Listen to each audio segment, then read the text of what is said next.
A gente vai continuar nesse assunto agora, não é, Sidney Rezende? Isso mesmo, porque esse trabalho de buscas é a informação mais importante dessa tarde. Por Bruno Pereira e Dom Phillips, a gente vai conversar e dar desdobramento a esse assunto com Antônio Eduardo Cerqueira de Oliveira. Ele é secretário executivo do Conselho Indigenista Missionário. Antes de mais nada, Antônio, uma boa tarde. De que maneira, Antônio, entidades como o Conselho Indigenista têm atuado nesse caso? E essa informação agora da ação da polícia, aparentemente chegando cada vez mais perto, vamos dizer assim, de uma eventual solução. Qual é a expectativa de vocês? Boa tarde, Sidney. Boa tarde, Luciana. Em primeiro lugar, a gente quer externar a nossa preocupação com esse caso que vem assustando todo o Brasil e o mundo a partir do dia 5 de junho, quando ficamos sabendo dessa situação. As nossas equipes próximas têm se esmerado no sentido de dar apoio, né, não só às buscas do Dom e do Bruno, mas também no sentido de solicitar que o governo atue com maior agilidade para elucidar esse fato, que é uma situação que não é boa para ninguém naquela região, para o jornalismo no Brasil e no mundo, para o indigenismo, né? Enfim, para os povos indígenas, para a população daquela região. Uma situação deveras preocupante, principalmente com a vida desses dois que atuavam em favor do meio ambiente, em favor dos povos indígenas e, ao mesmo tempo, em favor da vida ali naquela região. Portanto, a gente se coloca aqui em solidariedade aos familiares e, ao mesmo tempo, torcendo para que esse fato seja devidamente elucidado. Antônio, a gente tem aqui quase uma unanimidade, inclusive entre o poder público federal, que admite que a área é muito perigosa. Eu queria que você descrevesse para a gente quais são os perigos que nós acompanhamos lá e para quem é esse perigo, porque normalmente tem alguém que é o ameaçado. Luciana, a região é de difícil acesso, e isso é fato, né? Só por via fluvial ou via aérea que se chega lá. E nessa região se encontra o segundo maior território indígena do Brasil. Nesse território existem 27 povos indígenas, sendo que 19 são povos em situação ainda de isolamento, né? E nesse território existem muitos rios com uma diversidade muito grande de peixes e de várias espécies, inclusive ornamentais, né, que é caríssima em todo o mundo, né? Portanto, existe uma indústria da pesca ilegal que se instaurou naquela região e, infelizmente, se fortaleceu nos últimos anos, colocando em risco a vida das populações que ali vivem, principalmente a vida dos povos indígenas. Também madeireiros se instalaram na região e garimpeiros também. Esses três grupos, ele passou a atuar de forma articulada e a oferecer às populações que vivem naquela região constantes ameaças, né? É de conhecimento de todos que em 2019 uma base de proteção da FUNAI foi atacada por um grupo de pescadores e um indigenista foi assassinado em 2019. Fato este até o momento não elucidado. Portanto, se instaurou na região essa situação de ilegalidade e, ao mesmo tempo, de impunidade, principalmente com relação à falta de proteção às populações que vivem ali naquela região e, ao mesmo tempo, de depredação do meio ambiente e dos recursos naturais daquela região. Antônio Eduardo, vamos explorar um pouquinho aqui o fato de você ser secretário executivo do Conselho Indigenista Missionário. Nos fale exatamente da sua entidade. Como é que ela atua ali na região? Vocês e os seus integrantes receberam já alguma ameaça? Tem livre circulação? Não tem? O perigo é constante? Como é que se dá essa relação? Vocês têm apoio de entidades oficiais, governamentais para atuar na área?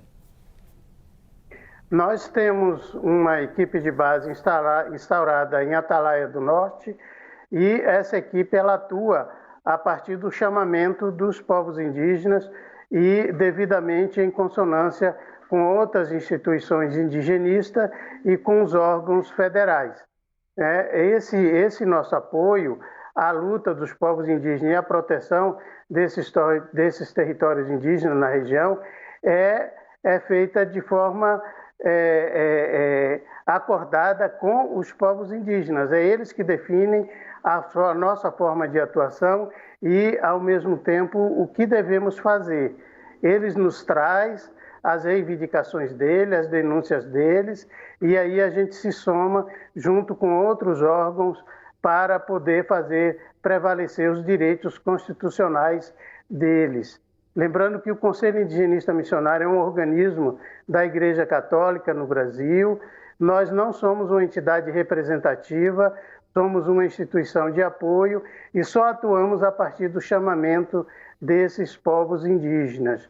Essa área de atuação é uma área de difícil acesso, a qual qualquer atuação de qualquer órgão tem que ter todos os cuidados necessários, toda a preparação necessária para que não coloque em risco a vida daqueles povos, principalmente os povos isolados. Não podemos ter contato com eles. Portanto, temos esse cuidado de não nos aproximar e, ao mesmo tempo, não colocar em risco a vida desses povos. Tanto a nossa atuação, ela é uma atuação cuidadosa, obedecendo todos os preceitos legais, mas, ao mesmo tempo, não esquecendo da nossa especificidade, que é o apoio à luta dos povos indígenas e, ao mesmo tempo, de denúncia de todo o assédio e, ao mesmo tempo, a agressão à vida desses povos indígenas. O nosso apoio a ele é um apoio restrito e, infelizmente, às vezes são mal vistos também, né, por garimpeiros, por madeireiros, né, pelo tráfico de drogas, são mal vistos.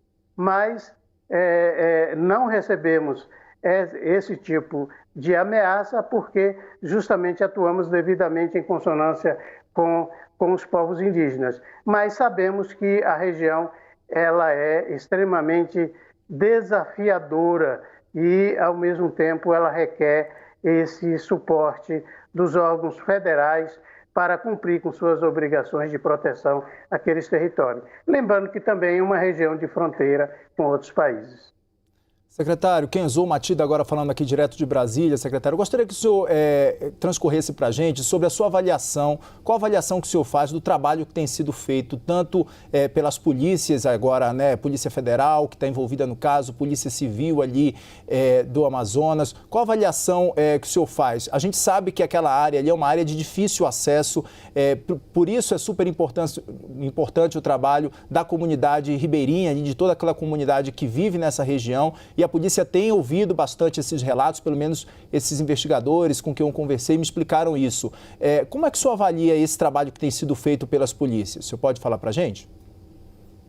Primeiro, concordar que para se fazer um trabalho numa região como aquela, tanto a Polícia Federal como as bases do Exército, a FUNAI, o IBAMA, o ICMBio, eles têm que ter uma estrutura melhor. Tem que receber maior apoio do governo em termos de recursos financeiros, de recursos humanos e de estrutura, né? Portanto, esses órgãos, eles precisam estar devidamente estruturados e melhor preparados para atuar naquela região. Infelizmente, né, esses órgãos, eles não estão recebendo o devido apoio do próprio governo federal, né? Isso é evidenciado quando, por exemplo, cresce o número, né, de invasores nessas áreas, né? Cresce o número de invasores ilegais que vão para explorar essa região, colocando em risco, inclusive, a vida dessas autoridades que estão lá. Porque esses policiais, eles também sofrem com essa situação devido justamente a essa falta de estrutura, e a vida deles também é colocada em risco ali diariamente.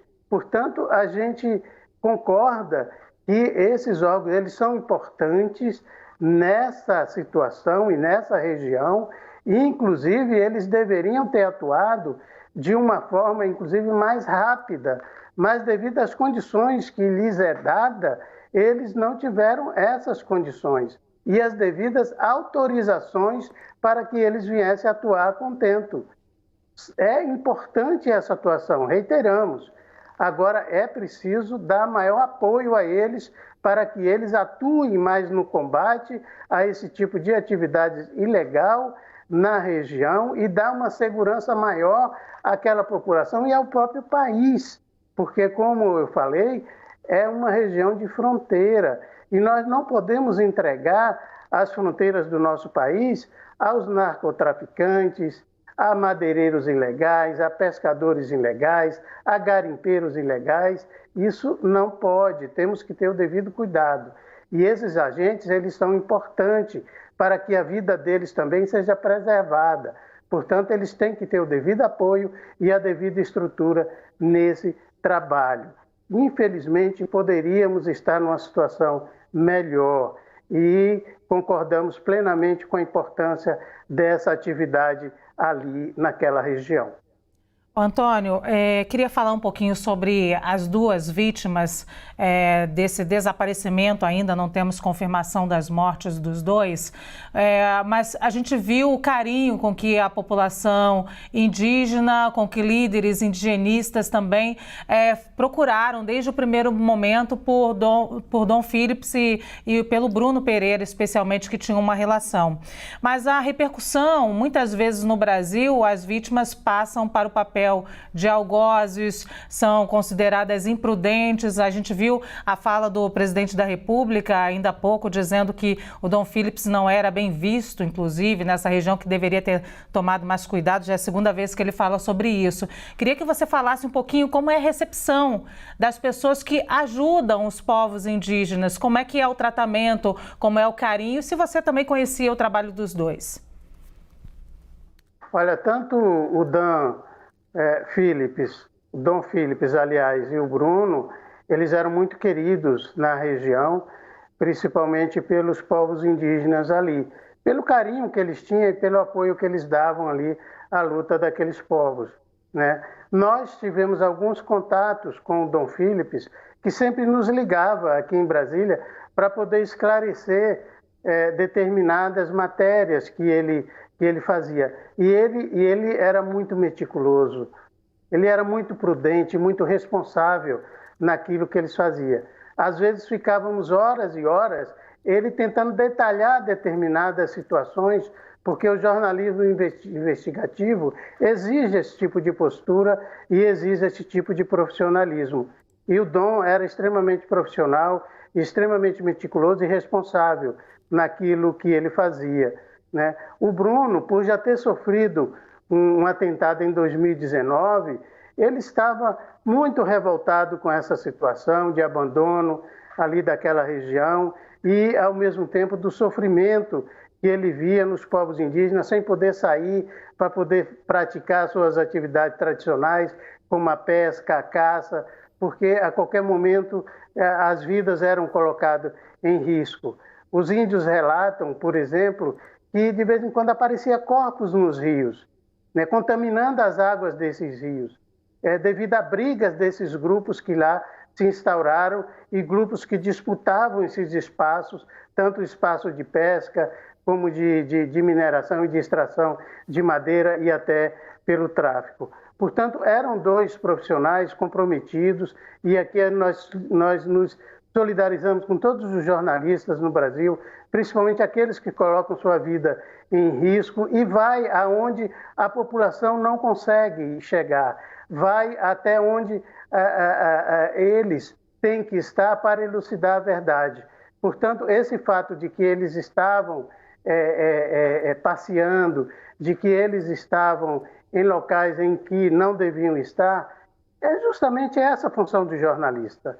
É justamente essa a função do indigenista, é estar em locais em que não devemos estar, mas nós estamos lá pelo fato da proteção da vida e pelo apoio àqueles menos favorecidos e também para a elucidação da verdade e para colocar para o país como vivem essas regiões, essa população e, ao mesmo tempo, provocar nas autoridades essa solidariedade e esse empenho no sentido desse apoio. Eu acredito que tanto o Bruno como o Dom Phillips tinha esse objetivo, tinha essa finalidade e esperamos que esse fato seja elucidado, porque há um sofrimento muito grande em todo o país, no mundo. Acredito que vocês, jornalistas, estão todos sofrendo com isso, né? Os indigenistas no Brasil, né? Os indígenas, a população de Atalaia do Norte, está todo mundo sofrendo.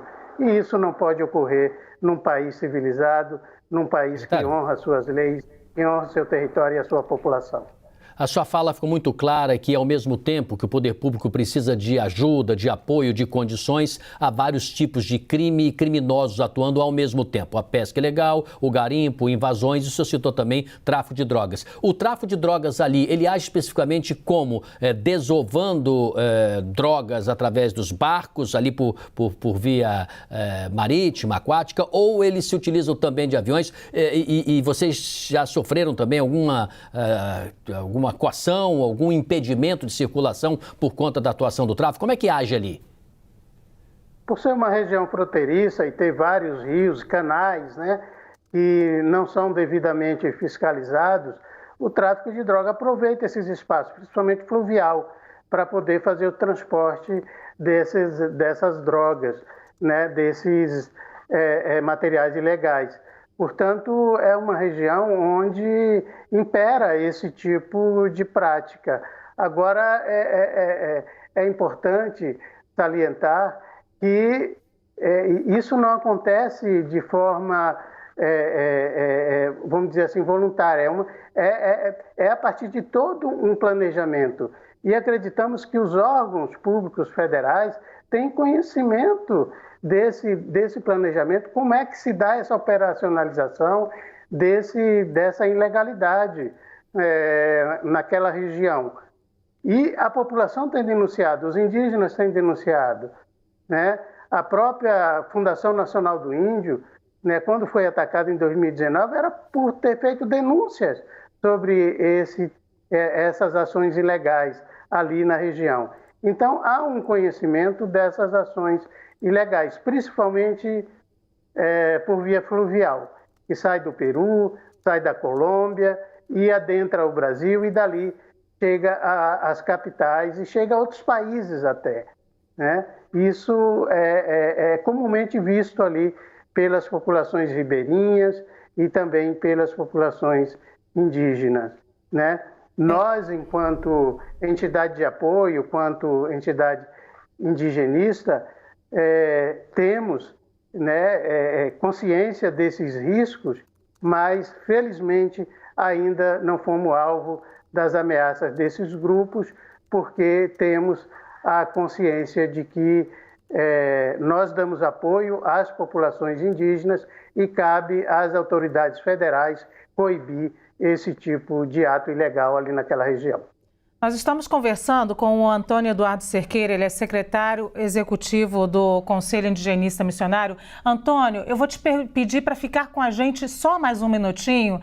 E, Antônio, recentemente aqui na CNN, há poucos dias mesmo, eu não vou me lembrar a data exata e nem o nome da pessoa, peço perdão já por isso, mas é uma representante da Univaja, terminou uma entrevista com uma frase muito emocionante, até tocante. Ela disse que um indigenista foi até ela e falou que temia muito pela morte do Bruno nesse momento, porque com a morte do Bruno, com o desaparecimento do Bruno, de certa forma, eles iam desaparecendo também. Eu queria perguntar se a impunidade, ou se a falta de investigação, ou se, é terrível falar isso agora que eu vou falar, mas se a gente não tivesse um jornalista britânico envolvido agora e assassinado junto com o indigenista, dando toda uma visibilidade mundial para o que acontece nessa localidade, a gente teria mesmo uma espécie de desaparecimento e apagamento dessas populações? Luciana, com certeza, né, tanto o Dom Phillips quanto o Bruno, eles conheciam muito a região, tinha essa relação com a região, com os povos indígenas, com as populações que ali viviam.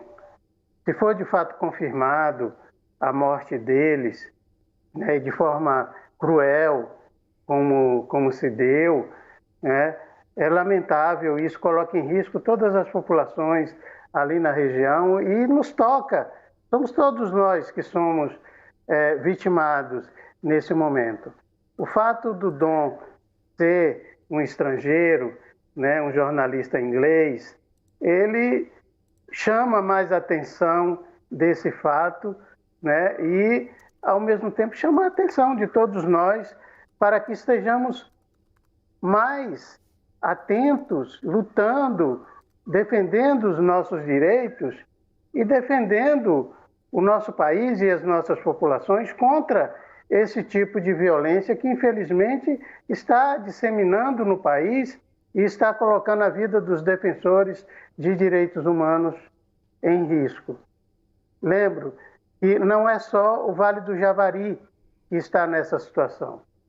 Está clamando por providências povo Yanomami, povo Munduruku, lá no sudoeste do Pará, enfim, várias regiões onde esse tipo de prática ilegal, esse tipo de violência está vitimando muitos dos nossos irmãos, lutadores, muitos desses formadores de opinião e que está colocando uma situação no país que não é bom para nenhum de nós, né? Tanto quem está na cidade como no campo, e a gente espera que isso seja devidamente elucidado, com toda a tristeza que nós estamos vivendo no momento, mas esperamos que seja elucidado e que providências sejam tomadas.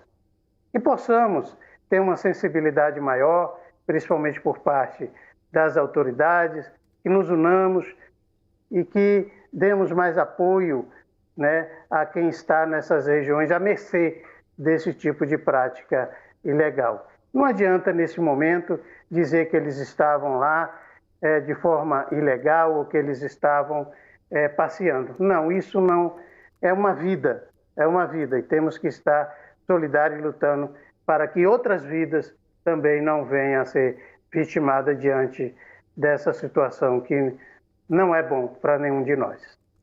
Sidney e Kenzo, me permita só aqui dizer o nome da representante da Univaja, Soraya Zaidan. Ela foi entrevistada aqui pelo Márcio Gomes no Prime Time e eu me lembro bem disso quando ela fez essa declaração. Sidney. Kenzo Matida tem uma pergunta, vamos a ela então. Kenzo, por favor. Secretário, eu gostaria que o senhor fizesse uma avaliação da imagem, né? A gente tem visto e tem repercutido bastante esse assunto na imprensa internacional, nacionalmente. Qual a imagem que a gente deixa agora, diante do que a gente tem até o momento, do que as apurações têm indicado e de todas as buscas, porque já faz mais de uma semana do desaparecimento tanto do indigenista Bruno Araújo Pereira quanto do jornalista Dom Phillips, né? Qual a imagem que fica do Brasil para fora agora? Felizmente a imagem não é boa, né? A imagem em que dá a entender que o país não importa com sua população, que as nossas autoridades, aliás, não dão devida importância às nossas populações, principalmente aquelas que vivem em situação de maior vulnerabilidade, né? Acredito que o país as autoridades vão ter que se explicar muito lá fora, né? Principalmente diante dos países que já vinham questionando esse tipo de falta de proteção a essas populações e principalmente aos territórios indígenas. Acredito que essas autoridades vão ser bastante questionadas, né? E isso não é bom para o nosso país, não é bom inclusive para as finanças do país, não é bom para a política do país, né? Não é bom para aqui possamos ter uma relação melhor enquanto população, autoridade, e quando eu digo população, a população internacional também. Então, é uma situação que nos coloca triste, né?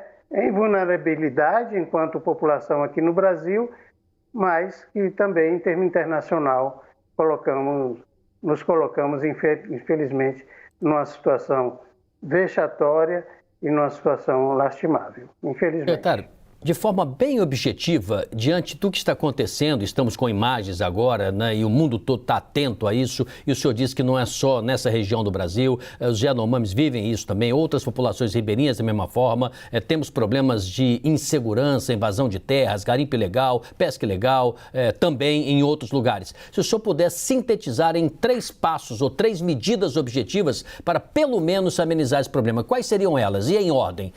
O que primeiro precisa ser feito? Primeiro, acabar com a impunidade, né, que a gente sabe que é difícil, mas tem que haver medidas que vá nesse sentido. Segundo, revogar todas as medidas que dão a entender que esses grupos ilegais eles têm esse amparo legal. São várias medidas, tanto a nível do legislativo, do executivo, que dá a entender a esses grupos ilegais de que eles têm, de fato, o poder nesse momento, né? E, terceiro, dar apoio a essas populações, retornando todo o processo de políticas públicas a qual essas populações estão sendo alijadas nos últimos anos. Temos que retornar ao processo normal de oferecimento de políticas públicas, que o Estado se faça presente, porque isso acontece porque, infelizmente, o Estado brasileiro está ausente nessa situação. Então, o Estado brasileiro tem que se fazer presente, primeiro, combatendo a impunidade, né, restaurando as normas legais, as leis e oferecendo políticas públicas a essas populações. Antônio Eduardo, a gente tem aqui uma boa parte, pelo menos, de uma população que desconhece completamente os territórios indígenas e as situações indígenas, e tem até parlamentares que defendem uma maior exploração econômica em áreas indígenas. Não é incomum eu receber aqui um parlamentar que defenda exploração econômica em terras indígenas. Queria que você discursasse um pouco sobre isso para a gente que não entende como poderia se dar essa exploração econômica sem violar a identidade também dos povos indígenas e sem prejudicá-los? Luciana, primeiro, um território indígena, ele constitucionalmente, ele é regido por todo um aparato legal e infralegal constituído no país. O território indígena ele é considerado bem da União para usufruto exclusivo dos povos indígenas. Ou seja, essa palavra usufruto, ela já nos é bastante limitadora com relação à exploração desses territórios, porque ela fala usufruto exclusivo. Portanto, se qualquer não indígena quiser explorar ou tiver a intenção de explorar esse território, primeiro ele vai ter que passar por todo um processo de consulta a esses povos. Eles precisam querer, né? Eles precisam consentir e eles precisam estar devidamente assessorados sobre os benefícios e os malefícios que isso pode provocar na exploração desses territórios indígenas. E devemos considerar que uma população indígena em um território, ela está devidamente explorando esse território também economicamente. Só que nós consideramos que a exploração econômica, ela só é concretizada a partir da nossa visão, e não a partir da visão dos próprios indígenas, né? Os indígenas, eles vivem há séculos, há milênios, nesses territórios, a partir das suas práticas tradicionais. Então, há que se questionar se há necessidade dessa exploração, né, que não é a partir dessa tradição indígena. E caso seja necessário, como eu já falei, é necessário que se obedeça o devido processo legal e constitucional, né? O que está acontecendo é que existem grupos que acham que os índios são preguiçosos, que os índios não sabem trabalhar, que é muita terra para pouco índio. Ou seja, estabelecem um preconceito e quando esses grupos chegam lá, eles já chegam com todo esse aparato preconceituoso e sem nenhum tipo de diálogo e já vai invadindo esses territórios, instaurando um processo de violência a qual os povos não é interessante para os povos indígenas e para as populações que estão no entorno deles. Então, essa exploração, ela não é bem-vinda, infelizmente. Tem colocado os índios em situação de maior precariedade e vulnerabilidade, né? O PL 191, que prevê a exploração dos recursos hídricos, minerais, em territórios indígenas, por exemplo, foi proposto pelo governo federal na Câmara Federal sem consulta aos povos indígenas. O PL 490, que está propondo a modificação da demarcação dos territórios indígenas, também foi feito sem a consulta a esses povos indígenas.